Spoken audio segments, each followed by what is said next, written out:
ayan na nga siya, simple pero masarap, nakakabusog at cooking with love.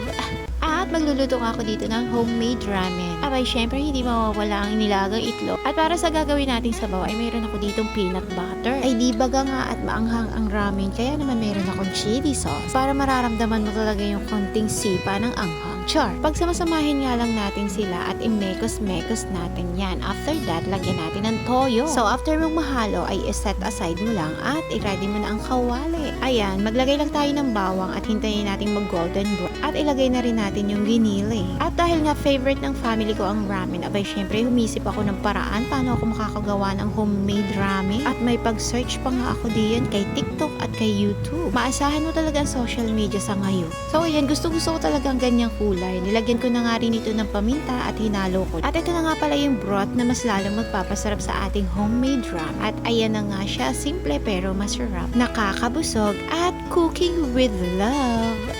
At mag-iiwan ako ng kasabihang family eats together, stick forever.